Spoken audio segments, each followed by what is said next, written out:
Não há desconhecimento do racismo. Todo mundo sabe que o racismo existe, mas há uma resistência, há uma recusa em pensar o Brasil a partir da sua história.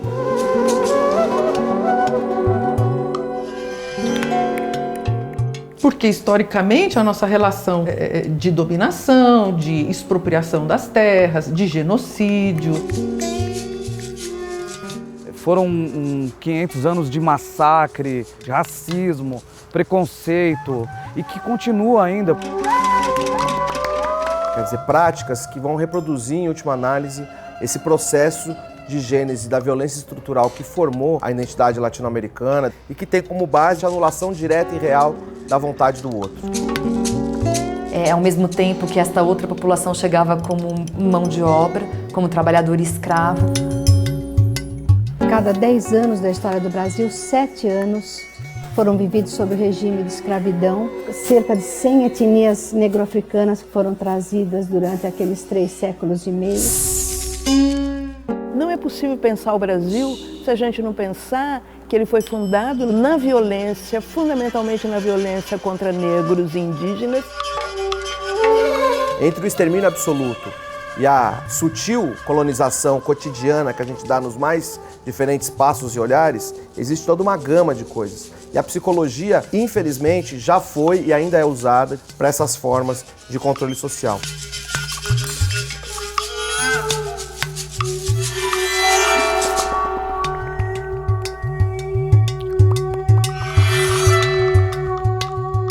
Eu acho que a psicologia ela passou por algumas fases importantes serem levantadas aí com relação ao que poderia ser uma interface com os povos indígenas. Primeiro, lembrar que a dimensão psicológica, a dimensão subjetiva, ela está presente desde o século XVI aqui, no início da colonização, essa marca importante na história do continente e do que hoje é o Brasil. Eu acho que a gente pode levantar 2 marcos principais, um deles é a antropofagia, né? Quer dizer, esse ethos indígena próprio dos Tupinambá, que era essa ideia de devorar o outro no sentido de incorporar os valores do outro. Só para a gente ter uma ideia da importância que tem essa história da antropofagia, quando a gente estava ali naquela passagem do século XIX para o século XX, teve a Semana de Arte 22 aqui, o tema quase central dela era a questão da antropofagia, pelo Oswald de Andrade, que quer um pouco buscar essas raízes brasileiras naquele momento, vai atrás disso e encontra a antropofagia como um grande símbolo.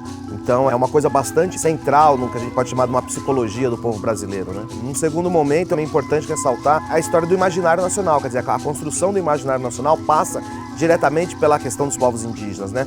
Um pouco romantizado, um pouco torto ali com José de Alencar, o Guarani, mas que, torto ou não, está diretamente participando da ideia de povo, da ideia de nação, está fundamentada a identidade nacional aí também, né? A gente parte dessa leitura para compreender o quanto que o sofrimento vivido hoje pelos grupos indígenas, ele advém dessa relação histórica de muita desigualdade e muita dominação. O pensamento psicológico ele vem antes da organização da profissão no Brasil. Ele entra via medicina e via educação. A gente sabe que a psicologia, no seu nascimento, ela faz um alinhamento com as teorias eugenistas. As teorias raciais elas chegaram no Brasil um pouco mais tarde, né, do que estava na Europa, digamos assim, no final do século XIX, mas foi absorvida muito rapidamente pela elite intelectual. Era o momento do fim da escravidão. A abolição ela acontece a partir de uma lei com 2 artigos que diz que está abolida a escravidão no país. Segundo artigo que revoga as leis anteriores, mas nada foi feito naquele momento para que a população negra fosse inserida na população brasileira como um todo. A boa parte dos intelectuais da época começaram a se apropriar das teorias raciais para justificar a fixidez, a não mobilidade entre as classes, né? Há na ideia de raça biológica um determinismo, né? Uma não possibilidade de superação. Então pensa-se que tem humanos inferiores e humanos superiores, e isso é uma construção biológica. Uma figura expoente desse final do século XIX vai ser o médico Raimundo Nina Rodrigues. Ele vai desenvolver uma série de estudos, né, onde de alguma forma ele vai estabelecer uma associação entre determinadas características étnico-raciais e determinados problemas sociais, né? Como, por exemplo, criminalidade, degenerescência da população. A psicologia se utilizou desse saber científico para se constituir como uma ciência, no sentido de fazer testes que mediam a inteligência, testes de classificação emocional. Trabalhava com a psicometria, com a medição dos crânios, justificando as diferenças e as desigualdades sociais por causa desses parâmetros psicométricos. Mas o Nina Rodrigues, ele também vai ser fundamental para fazer aquilo que a gente chama que é subjetivar o negro, né? Porque até antes dele, o negro não tinha subjetividade, vamos chamar assim. Se tratava da massa negra, né? Se tratava de um contingente de ex-escravos. A miscigenação seria aquilo de mais repudiado na teoria eugênica. Então, ela simplesmente diria que o Brasil não ia dar certo, porque nós somos um país basicamente miscigenado, né? Então, como eles fizeram? Eles pegaram e disseram, não, a miscigenação não é tão ruim assim, contanto que o país se torne um país de brancos. E aí, a imigração europeia, né, que o Brasil faz, então, acordos bilaterais e atrai, né, imigrantes europeus, e depois japoneses e depois do Oriente Médio, em função, né, de uma perspectiva, né, de embranquecimento dessa sociedade. Tinha uma intenção, né, uma intenção ideológica, né, de quem eram as pessoas que deveriam compor esse país.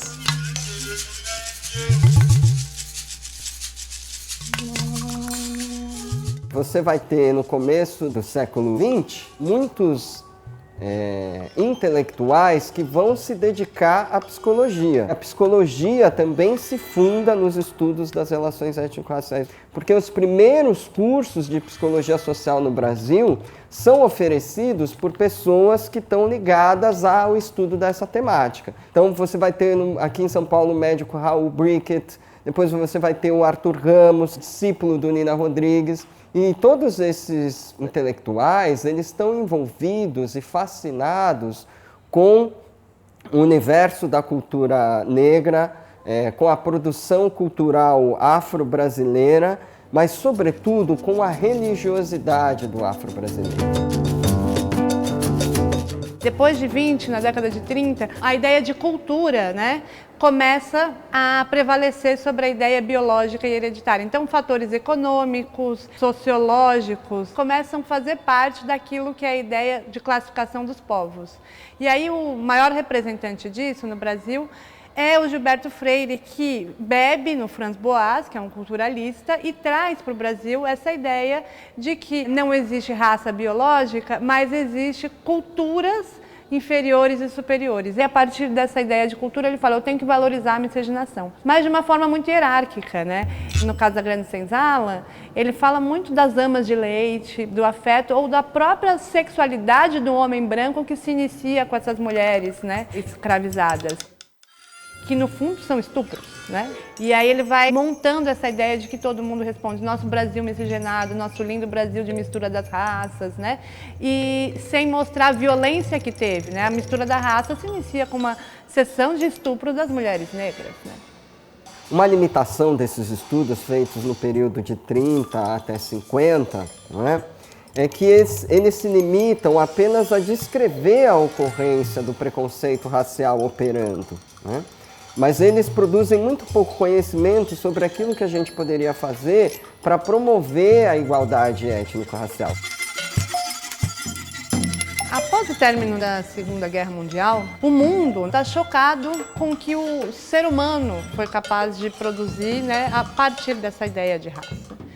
E o Brasil, ele não para de ser apontado por vários estudiosos nessa época como o paraíso racial, ou seja, onde brancos e negros e indígenas vivem muito bem.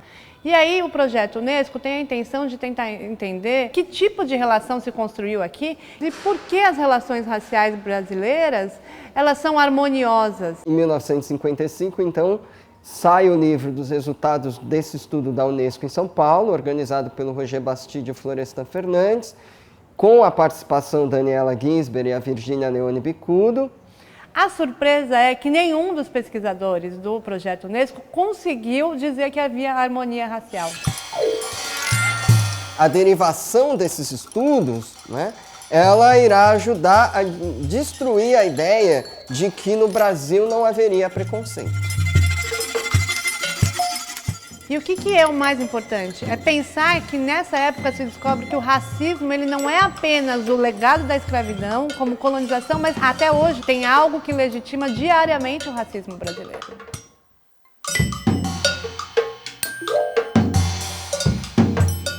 Os estudos de interculturalidade, eles vão tentar compreender, ainda mais na psicologia, que forma que acontecem as relações entre grupos diferentes culturalmente. Quando que se dá de forma violenta, quando que a hierarquia vai mostrar uma diferença de posições na sociedade. Não tem uma romantização que haveria atrás da palavra multicultural. Na PUC de São Paulo, nós temos a psicóloga Daniela Ginsberg, que vem, né, e funda na pós-graduação em Psicologia Social e começa os estudos interculturais no Brasil, e o professor Arrigo Angelini na Universidade de São Paulo. E posteriormente, no final dos anos 70, em 79, a gente tem a publicação da Introdução à Psicologia Intercultural do professor Geraldo José de Paiva. Um momento importante para ser ressaltado é quando a psicologia se aproxima das questões indígenas enquanto profissão mesmo, né? Que é um momento que a gente pode ali localizar, talvez entre os anos 60, entrando nos anos 70, é a psicologia que vai entrar um pouco nesse campo do que a gente pode chamar do conhecimento da espiritualidade dos povos indígenas. Porque a espiritualidade, ela sempre foi tabu para a psicologia. Sendo que para os indígenas, reflete a centralidade da concepção de mundo e de homem. Então, psicólogos que vão se utilizar de técnicas e de metodologias que remetem diretamente à matriz espiritual, ao cotidiano ritual dos povos indígenas. Uma outra utilização importante é com a linha da psicologia analítica, que vai utilizar muito dos mitos indígenas. O mito que atravessa também os povos africanos, que atravessa também os povos do Oriente. Os povos indígenas vão ser mais um dos povos que vai contribuir com essa riqueza do mito para essa linha da psicologia analítica. Se a antropologia no passado contribuiu com uma infinidade de material sobre os povos indígenas, eu acho que a psicologia pode se debruçar sobre esse material e tomar cuidado para não cometer os mesmos erros. Um desafio para a gente na psicologia é começar a construir, a criar, produzir psicologia a partir também do conhecimento dos povos indígenas. E que aí destacar a importância que teve a pesquisa que a professora Silvia Lene, que é uma professora que é muito importante na psicologia, em 2002 ela fez um projeto sobre as emoções culturais no Chavante, junto com um filósofo e uma outra psicóloga. Olhando numa linha do tempo, então, você vai ter só a partir da década de 90, com os estudos da professora Iraí Carone, da professora Maria Aparecida Bento, da professora Edith Pisa, um giro nesses estudos que vai começar a investigar o tema da branquitude, a identidade étnico-racial da pessoa de cor de pele branca. Um livro sobre branquitude, ele começa a se desenhar na minha cabeça quando eu estava fazendo o meu mestrado e lia muito sobre o que Florestan Fernandes escreveu, e ele diz que a escravidão deformou a personalidade do negro, mas ele não fala nada sobre a personalidade do branco. Assim, mas o Florestan Fernandes, ele é bárbaro, ele é um dos intelectuais que a gente mais respeita. E eu me perguntava como é que ele não se atentou, não escreveu sobre a deformação da personalidade do branco. Porque se a escravidão deforma a personalidade do negro, imagina a do branco que foi escravizador.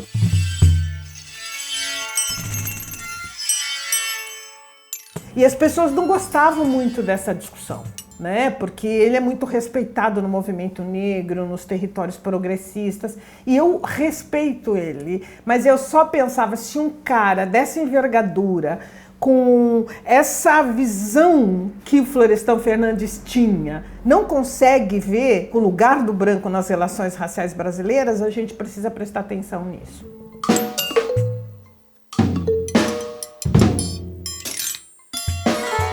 O que se deve ter em vista é que a branquitude ela aparece como forma de perceber o mundo. Logo, isso também aparece na ciência psicológica. O olhar sobre o mundo, ele é produzido a partir da branquitude.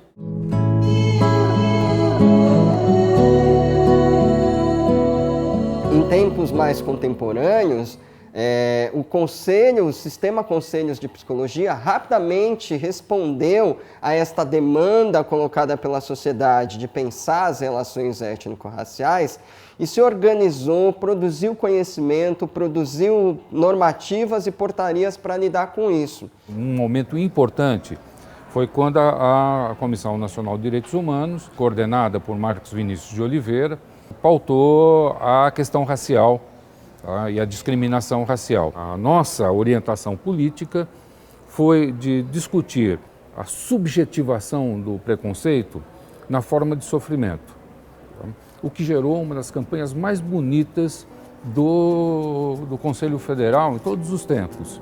A chamada dela era o preconceito racial humilha, a humilhação social faz sofrer. Esse foi o primeiro tema de campanha de direitos humanos da entidade, que trabalhada nacionalmente, foi também trabalhada então no CRP de São Paulo. A gente fazia eventos e manifestações para garantir publicidade para aquela nossa campanha. E aí eu diria que ocorreu um dos momentos assim, mais preciosos da minha gestão e do qual eu, como presidente do Conselho, tive a sorte e a honra de participar. Nós optamos por fazer o lançamento no Fórum Social Mundial e os nossos companheiros de Porto Alegre convidaram o movimento negro de Porto Alegre e uma população quilombola que vive ali no entorno de algumas comunidades e que atenderam prontamente. E o clima foi ficando um clima de muita emoção e eu me aproveitei, evidentemente, desse clima todo para fazer a minha fala, dizendo que o Conselho Federal, naquele momento, com o lançamento da campanha, se associava a essa questão. E eu lembro de ter terminado com a frase que zumbi está vivo, está aqui entre nós. Tá? E foi apoteótico. E nós tivemos eventos e manifestações em todo o Brasil. E ela foi uma campanha de sucesso, porque ela repercutiu muito. Foi uma campanha que eu trago presente na minha memória com muito carinho, muita admiração. Marcos Vinícius era presidente da Comissão Nacional de Direitos Humanos do Conselho Federal de Psicologia na época, e ao longo desse tempo todo, Marcos foi um grande companheiro nosso, parceiro, para realizar trabalhos, para pensar ações políticas no campo da psicologia. Eu diria que esta campanha sai primeiramente na cabeça do Marcos Vinícius. Esse era um tema que fazia parte da vida dele. Foi uma grande perda o assassinato do Marcos, perdemos uma grande pessoa, uma pessoa muito comprometida com a psicologia, comprometida com o enfrentamento ao racismo. Inevitavelmente, ele vai fazer uma falta, produz uma lacuna que não se supera. A única forma de superação é nós que ficamos aqui fazer o melhor e procurar manter vivo a memória de Marcos Vinícius.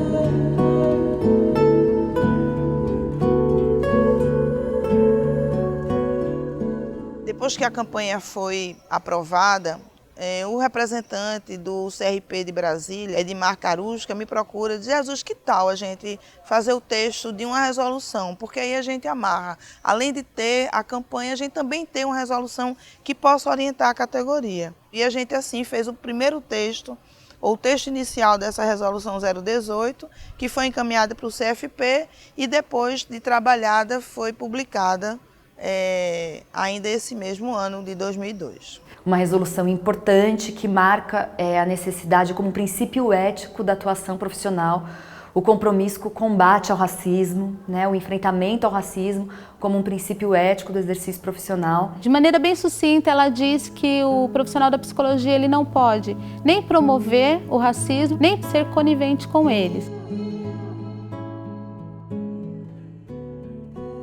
essa resolução, para a maioria dos psicólogos, ela é desconhecida. Então, na realidade, a gente vem nos espaços de discussão ainda pautando o acesso da categoria a essa resolução.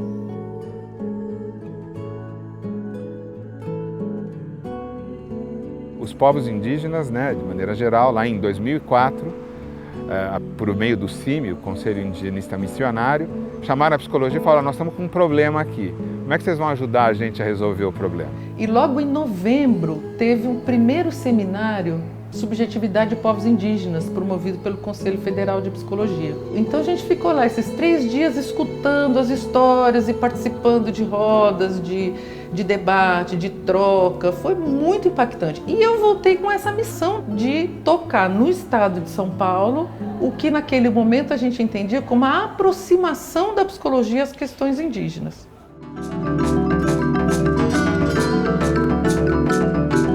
Então nós passamos um ano mandando cartas, tentando descobrir aonde existiam psicólogos. Apareceram 3, depois de um ano. Aí nós sentamos ali poucos, eu, Lumena, Teixeira e tal, e começamos a procurar por uma interface com outras disciplinas que têm mais tradição, como a antropologia, a história, e começamos então a estabelecer interlocuções.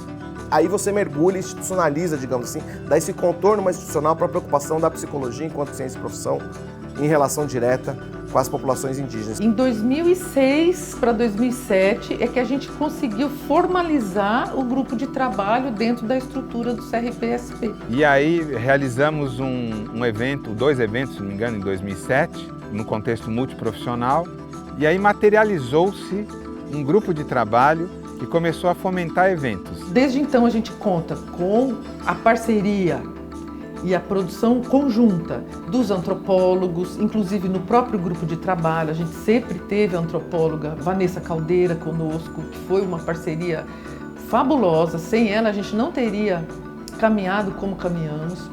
Além das lideranças e dos professores indígenas para construir conosco as diretrizes para esse trabalho. Nesse caso, eu acho que a psicologia ela tende a ajudar muito, né? Tentando entender um pouco mais esse sofrimento e tentando minimizar um pouco mais esse sofrimento. Uma discussão com as comunidades tradicionais, com a população um pouco mais vulnerável. Em 2009, elaboramos um ciclo de oficinas, convidando todos os profissionais interessados de cada região, junto com os indígenas da região, para discutirmos 2 coisas básicas. Qual o papel de cada um na constituição de uma rede de atenção à pessoa indígena e qual seria, na visão dos presentes, o papel do psicólogo nessa rede. Isso é um momento muito importante que culmina em 2010 com o lançamento de um livro, que é o livro Psicologia de Povos Indígenas, que traz contribuições muito importantes, onde eu destacaria a participação de diferentes profissionais e a participação de lideranças indígenas. Sempre em nossos eventos havia uma mesa em que estavam ali as lideranças indígenas para apresentar a sua interlocução, o seu entendimento, suas necessidades. Esse livro ele foi construído por 500 pessoas, porque foram todos os participantes das oficinas. Em 2010, a gente retorna a essas regiões, apresentando o livro, fazendo o lançamento, a distribuição. É um marco importantíssimo, eu diria assim, um divisor de águas, fundamental. É a participação da Valdelice Veron, uma líder, uma mulher maravilhosa, guerreira do povo Guarani Kaiowá, na nossa mostra de 50 anos da psicologia em 2012. Essa homenagem não é só para mim.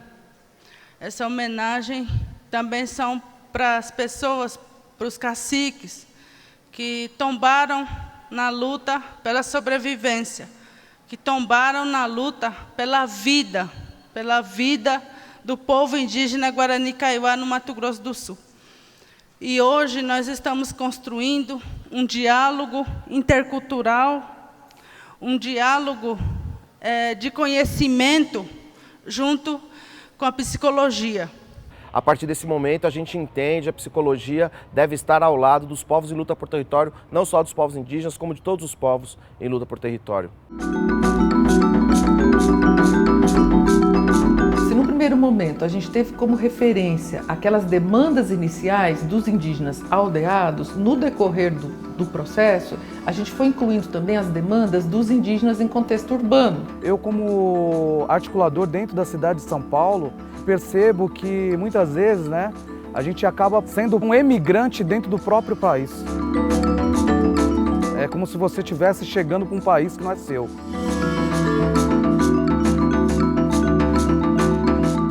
O CRP, ele nos apoiou na primeira conferência de política indigenista para índios em contexto urbano. Isso é um fator a ser destacado porque no imaginário social o indígena é aquele que está lá na aldeia, né? Só que existem problemáticas importantíssimas e um número considerável de indígenas em contexto urbano. Existem índios vivendo na cidade em decorrência de muitos processos históricos. Migração, retirada dos territórios tradicionais, perseguição política e muitas outras questões.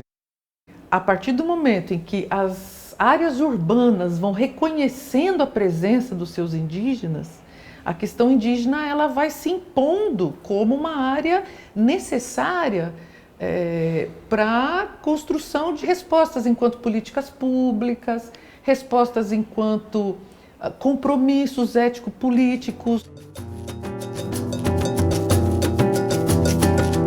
Ainda quando éramos um grupo candidato à gestão do CRP em 2013, nós acho que começamos a pensar e a refletir sobre como essa gestão ia tratar ou contribuir para que a psicologia avançasse em relação a essa temática. A gente tinha uma história de produção de algumas contribuições dos conselhos de psicologia em torno da questão racial, mas uma avaliação de que essa temática era tratada de forma pontual. Naquele momento, em diálogo com o movimento negro, em diálogo com um grupo de psicólogas e psicólogos negros que vinham tratando também dessa temática, que tratam historicamente dessa temática, fomos discutir com eles o que era preciso para avançar. E o que eles falavam para nós naquele momento era da necessidade da gente tratar dessa temática de uma forma mais estrutural e o reconhecimento do racismo como uma questão importante na estruturação das desigualdades que se constituem na sociedade brasileira. Então éramos provocados a pensar que se nós não parássemos para identificar e refletir sobre o racismo que está presente na própria instituição, nas nossas práticas, nos modos de pensar, etc., nós também não poderíamos avançar na direção de ter um projeto para a psicologia que pudesse se comprometer com o combate ao racismo. Essa gestão assume que a psicologia é uma ciência racista. Essa gestão assume que o Conselho de Psicologia é uma entidade que pratica o racismo institucional. E a partir do momento em que assume isso, aceita olhar para si mesma e ver como é que se enfrenta esse fenômeno. Porque ele existe e até então sempre foi muito melindroso falar disso. Era preciso a gente reconhecer na própria entidade, nas práticas das entidades, as marcas e as expressões do racismo que historicamente se constitui na nossa sociedade. Então se compromete a enfrentar isso que acontece no dia a dia, nas relações, nas práticas, nas normas. Eu acho que os conselhos, eles são forçados a assumirem isso na medida em que a nossa militância histórica vem, dizendo para os psicólogos e para as categorias que a psicologia precisa mudar o seu olhar, a sua orientação e sua atuação. E em 2013, na época das eleições para o Conselho, uma das chapas sentiu a necessidade de ter na sua composição alguém que discutisse raça. E não tinha nenhuma pessoa negra compondo a chapa. Era fundamental que este grupo também pudesse ser composto, também pudesse na sua composição ter psicólogas ou psicólogos negros. Naquele momento nós conseguimos, então pudemos que esse grupo indicasse uma pessoa para compor a nossa plenária. E indicamos o nome do Jonatas Salatiel. Esse grupo ganhou as eleições, então o Jonatas passa a fazer parte do conselho como o conselheiro negro dessa gestão. O Jonatas fez com que a questão racial fosse uma questão de todos os conselheiros. e ao mesmo tempo ele foi um conselheiro que cuidou de todas as pautas. Junto com outras pessoas que tiveram compromisso com a temática, o Jonatas sempre defendia que todas as ações deveriam dialogar, deveriam transversalizar a raça. Ele não estava lá para tratar só da questão racial. Ele estava lá para tratar das demandas do Conselho como um todo. Mas a sua presença, e isso é muito importante, né? E acho que as políticas afirmativas são fundamentais por isso. A presença de um conselheiro negro na constituição da plenária nos pauta essa questão, nos torna visível esta questão. O Jonatas, um pouco depois que assumiu como conselheiro, foi diagnosticado com câncer de intestino. Enquanto pôde, enfrentou essa doença. E ele cuidou dessa missão que ele recebeu e às vezes até bem demais e deixando de lado o cuidado pessoal. Mesmo quando ele estava no hospital, a gente ia visitar, ele queria saber como estavam as ações e de lá muitas vezes, inclusive, continuava dando orientações. Essa presença do Jonatas no nosso grupo trouxe para o Conselho uma necessidade de compromisso ainda maior do que a vontade individual de cada uma das pessoas que participavam dessa gestão. Para o nosso grupo, uma disposição, uma motivação para honrar aquilo que ele estava fazendo. A gente perdeu o Jonatas, mas o Jonatas deixou muitos outros e outras. O Márcio, a Clélia, a Ivani, o Emiliano, para falar, nomear alguns desses parceiros que assumiram seguir essa trajetória. Sabe aquele tipo de amigo que liga no meio da tarde, aí você fica pensando, tá, ele vai falar de alguma reunião, de alguma questão, e de repente ele fala, eu liguei só para ver se você tá bem, você tá bem? E esse estilo do Jonatas, essa forma generosa, doce, firme, ele emprestou para o grupo. Eu penso que esse grupo tem muito do Jonatas.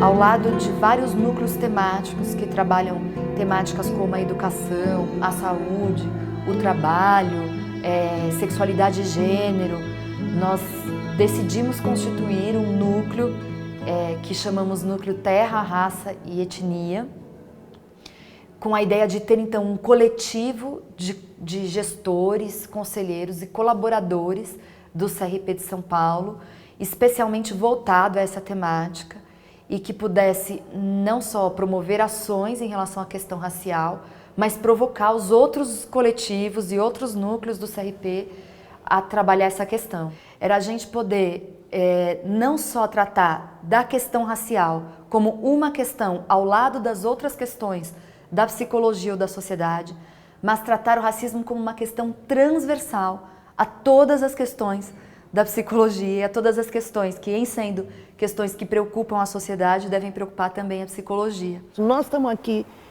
numa grande maioria para poder fazer frente, para poder buscar mudanças. E os indígenas também o fazem, mas eles não chegam a 1 milhão.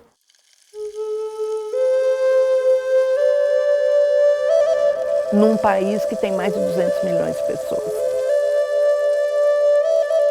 Tem grupos como os Camaiorá, por exemplo, são 400 pessoas. Né? Quer dizer, são grupos que têm a sua cultura totalmente preservada e um grupo muito pequeno. E que conflitua com outros grupos indígenas. Então não há uma unidade indígena, né? Então o nascimento do núcleo foi um entendimento pelo CRP São Paulo de que isso é preciso cuidar também dessas convergências juntamente com essas diferenças e de maneira absolutamente central, e é muito importante ressaltar isso, em diálogo direto, ombreado com os movimentos sociais, tanto os movimentos sociais indígenas quanto os movimentos sociais do campo e o movimento negro de maneira geral.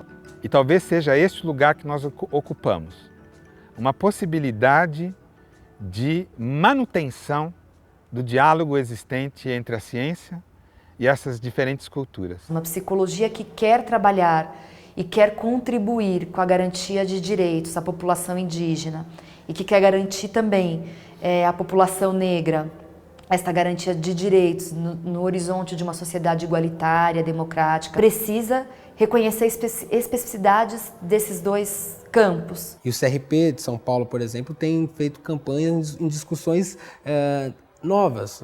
A gente vinha discutindo o aspecto clínico por muito tempo. A psicologia, a gente fez algumas discussões no campo do debate sobre a violência policial. A gente fez algumas discussões sobre a atuação de profissionais em áreas e essa temática como horizonte, para fazer com que a gente efetivamente enfrente esse fenômeno que traz problemas para todos, brancos, negros, indígenas, enfim, todos nós. E agora nós temos uma outra fase que há um aprofundamento desse momento, um aprofundamento dessa fase inicial, que é o entendimento das organizações e dos movimentos indígenas como parceiros diretos da psicologia, numa construção mais igualitária, mais horizontal, de quem tentar criar referências e campo para a atuação do psicólogo. A psicologia, na perspectiva do conselho, do trabalho que a gente vem fazendo, é uma psicologia que se alia aos direitos humanos e às lutas ético-políticas de todo e qualquer grupo em desvantagem social. Nós tínhamos recém lançado um livro que chamava Verdade é Revolucionária e que era um livro onde a psicologia também reconhecia a necessidade do direito à história, à memória, e com isso denunciava os impactos da violência de Estado. E pretendíamos então seguir com a violência de Estado como um tema importante, um tema central da nossa então campanha de direitos humanos, que vai trabalhar a violência de Estado nas suas várias formas, né, pegando as instituições que reproduzem violência de Estado, pegando diferentes práticas de cuidado que promovidas, na verdade, reproduzem violência de Estado. Antes de nós lançarmos a campanha de direitos humanos, nós fizemos debates sobre a questão do genocídio da população negra. Esse debate, inclusive, resulta em um caderno temático que é lançado ainda no início da gestão, que dispara o tema. E quando, então, nós lançamos, um ano e pouco depois, a campanha, ela já tinha um acúmulo dessa discussão que foi essencial para a constituição, para o alinhamento da campanha neste momento. Vamos também construindo ao longo da gestão ações em parceria com a AMPCINEP, que é a Associação Nacional de Psicólogas e Psicólogos Negros. Realizamos um evento histórico no Conselho, em apoio à AMPCINEP, um evento muito cheio que discutia racismo, homofobia, um evento que as pessoas não cabiam no auditório, então elas estavam na recepção assistindo pelo computador o evento que estava acontecendo ali embaixo. E que para nós foi algo muito significativo, porque a nossa sociedade, a categoria, tende a não aderir à discussão da temática sobre a questão racial. E a gente tem percebido cada vez mais um envolvimento da categoria quando nós pautamos a temática racial. Um deles que eu gostaria de destacar foi um evento que realizamos no final do ano passado, em agosto, chamado Discriminações e Sofrimento Psíquico, trazendo o link do racismo, da homofobia e do sexismo na vida das pessoas. Foi um evento que teve muito sucesso, uma grande participação da categoria, da sociedade, dos estudantes. A partir desse evento, alguns estudantes começaram a se organizar para cobrar das suas instituições de ensino alguma disciplina que faça essa discussão. Nos nossos encontros, já ocorreu de recebermos estudantes de algumas universidades que estão concluindo a graduação em psicologia e percebem o racismo dentro do atendimento quando eles vão estagiar e se sentem desamparados por não ter teoria que ampare, que discuta. Quando nós pensamos em formar psicólogos para lidar com essa realidade complexa que é a realidade brasileira, nós temos que ver que para falar das questões indígenas, das questões africanas, nós temos poucas pessoas preparadas para isso.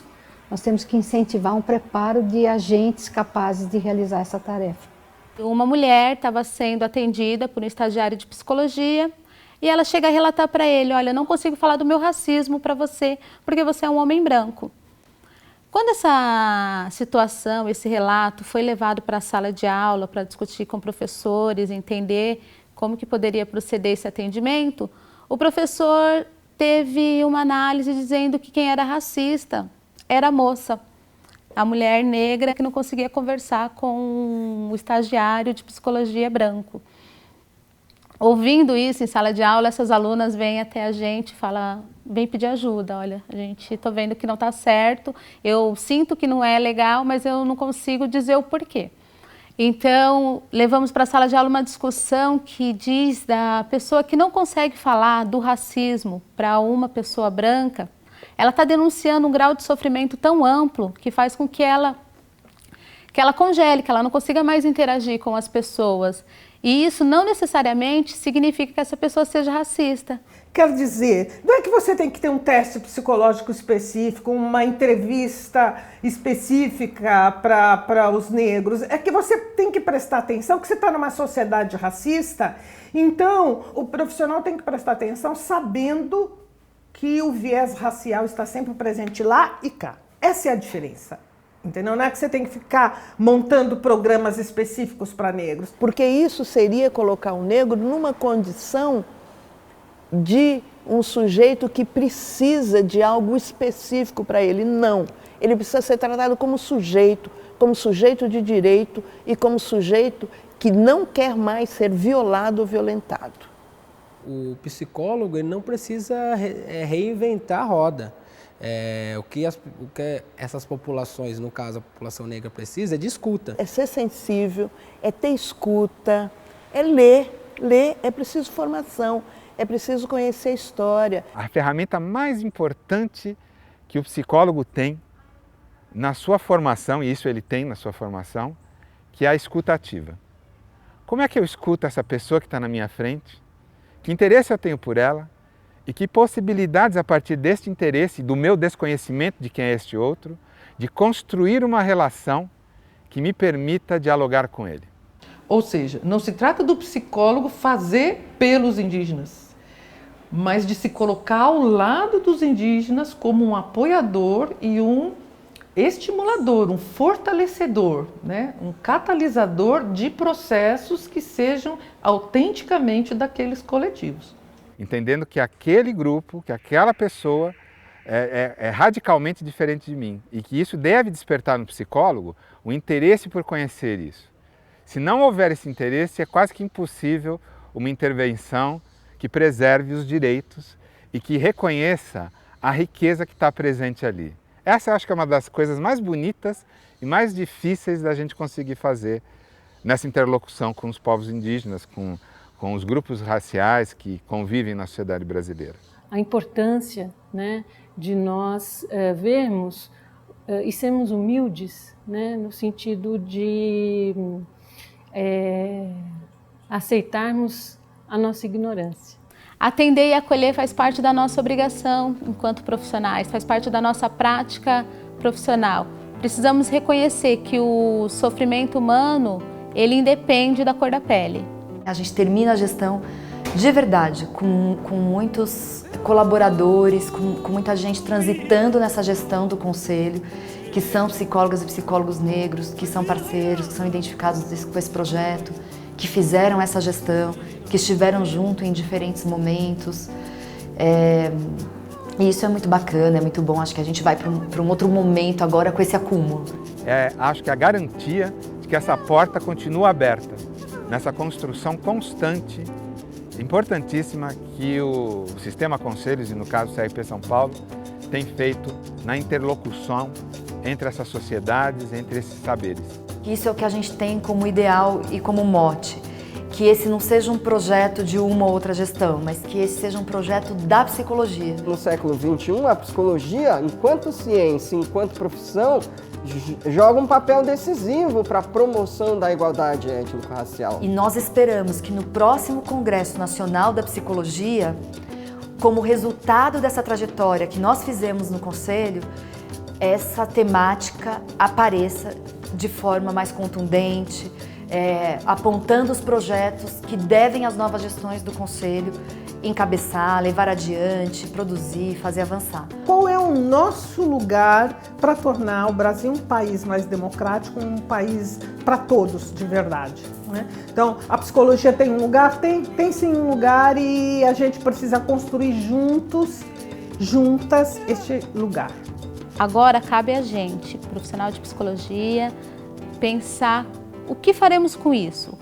como que vamos adequar a nossa prática profissional, os instrumentos que nós temos, o conhecimento desenvolvido, para que as relações entre pessoas brancas, negras, indígenas, sejam revistas dentro dessa sociedade e seja superado toda essa violência histórica que nos tem acontecido.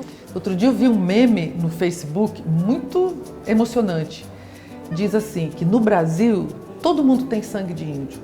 Alguns nas mãos, outros nas veias e outros na alma. Qual o seu?